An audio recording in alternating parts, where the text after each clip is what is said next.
The Vulcan armada drifted through the void in perfect formation, their crystalline hulls gleaming like jewels against the star-scattered darkness. Admiral Keth stood on the bridge of the flagship, his 4 eyes scanning the tactical displays. With practiced ease, for 3 cycles, the Vulcans had dominated this sector of space, their superior technology and disciplined fleets sweeping aside any resistance from the primitive species they encountered. Today would be different, though none of them knew it yet. "Contact detected at Grid 77 Mark 12, announced Navigator Rix from his position at the sensor array. "Single vessel, unknown configuration." Keth's mandibles clicked in amusement. Another isolated ship from some backwater world. No doubt carrying refugees or traders hoping to slip past their blockade. Classification? Difficult to determine, Admiral. The energy signature is ... unusual. Dense metallic construction, approximately 1,200 meters in length. No crystalline components detected. The Admiral's amusement faded slightly. Most civilized species had long ago adopted crystal matrix technology for their vessels. The idea of building ships from crude metals seemed almost barbaric. Hail them. Standard surrender protocols. The communications officer Vel activated the transmission array. The universal translator would convert their message into whatever primitive language the vessel used. Minutes passed without response. "Sir, they're not acknowledging our hail. Should we prepare a warning shot?" Before Keth could respond, the tactical officer's voice cut through the bridge chatter. "Admiral, the vessel is changing course, bearing directly toward our formation." On the main display, the alien ship resolved into clearer detail as it approached.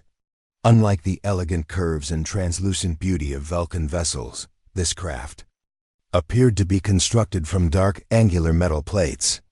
Strange protrusions jutted from its hull at seemingly random intervals, and its design spoke of brutal functionality rather than aesthetic grace. "Primitive construction," muttered Engineer Knox. "Look at those crude sensor arrays and weapon mounts. What kind of species builds with such inefficient geometry?" The ship continued its approach, showing no signs of slowing despite being vastly outnumbered. The Vulcan fleet consisted of 47 vessels, each one a masterpiece of engineering that could reduce a planet's surface to glass. This single crude ship seemed intent on engaging them all. "Power surge detected from the alien vessel," Rix reported, his voice carrying the first hint of concern. "They're charging weapon systems." Admiral Keth felt his confidence returning. "All ships, battle formation Delta 7. Let's show these primitives what happens when they challenge the Vulcan Dominion. Target their engine systems only. We'll want to study their technology after we capture them." The fleet moved with practiced precision, their weapon systems powering up in perfect synchronization. Keth had seen this dance of destruction countless times before. In moments, the alien vessel would be disabled and boarded, its crew either killed or enslaved depending on their potential value. But as the human warship drew closer, something unprecedented happened. The vessel's hull began to change. What had appeared to be simple metal plating suddenly shifted and reconfigured itself. Weapon ports that had been hidden beneath armor slid open with mechanical precision. Sensor arrays deployed from concealed housings. The entire ship seemed to unfold like some great predator revealing its true nature. "What in the void?" whispered Tactical Officer Zim, staring at his displays in disbelief. "Energy readings are off the scale. I'm detecting power signatures that shouldn't be possible with their technology level." The transformation continued. Massive cannon barrels emerged from the ship's flanks, each one larger than anything in the Vulcan arsenal. Point defense systems sprouted from the hull like thorns on a branch. What had seemed like a crude, primitive vessel now revealed itself as a fortress of war, unlike anything the Vulcans had ever encountered. "Sir," Vel's voice cracked as he spoke, "I'm picking up a transmission from the alien vessel, audio only." "Put it through." The voice that filled the bridge was deep, resonant, and carried an undertone of controlled fury that made even the battle-hardened Vulcans shift uncomfortably. The words came through the universal translator with perfect clarity. "This is Captain Blake of the U.S. Retribution. You have entered human-protected space and threatened civilian shipping lanes. You have 30 seconds to withdraw your forces, or we will consider this an act of war." Admiral Keth found his voice after a moment of stunned silence. "One ship against our entire fleet? Your species has a peculiar sense of mathematics." 20 seconds, came the calm reply. The human vessel had completed its transformation. Where once had been a simple metal ship, now floated something that seemed to bend space around it with the sheer density of its weaponry. Energy readings that had seemed impossible moments before were now climbing higher still.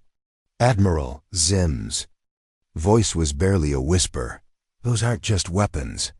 I'm detecting gravitational distortions around their main guns. Quantum resonance signatures from their missile ponds. Sir, I think they're using technologies we haven't even theorized about yet." 10 seconds. The Retribution hung in space like a monument to destruction.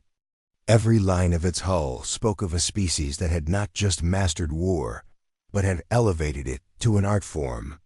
The Vulcans, who had conquered a dozen worlds and considered themselves the apex predators of this region of space, suddenly felt very small. "Time's up," said Captain Blake. The human warship fired. What happened next would be debated in Vulcan military academies for generations to come. The weapons that emerged from the Retribution's hull didn't just destroy their targets, they erased them from existence. Gravitational cannons collapsed the molecular bonds of enemy vessels, turning proud warships into expanding clouds of elementary particles. Quantum torpedoes phased through shields as if they weren't there, detonating inside the enemy hulls with devastating precision. In less than 12 seconds, 31 Vulcan vessels simply ceased to exist. The remaining 16 ships of the once mighty Armada hung motionless in space, their crews staring in horror at the expanding debris fields that had been their sister ships. On Admiral Keth's flagship, the bridge had fallen completely silent, except for the soft beeping of damaged systems and the ragged breathing of traumatized officers. "Unknown vessels," Captain Blake's voice cut through their shock like a blade. "You are now leaving human space. Any attempt to return will be met with immediate destruction. Spread the word to your people. Humanity is not to be trifled with." The Retribution began to reconfigure itself once more, weapons retracting and armor plates sliding back into their hidden positions.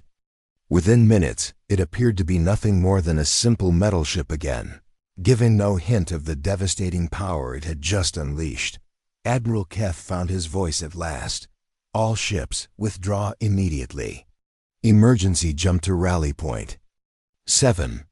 As the surviving Vulcan vessels fled into hyperspace, their crews would carry with them a new understanding of the galaxy's hierarchy.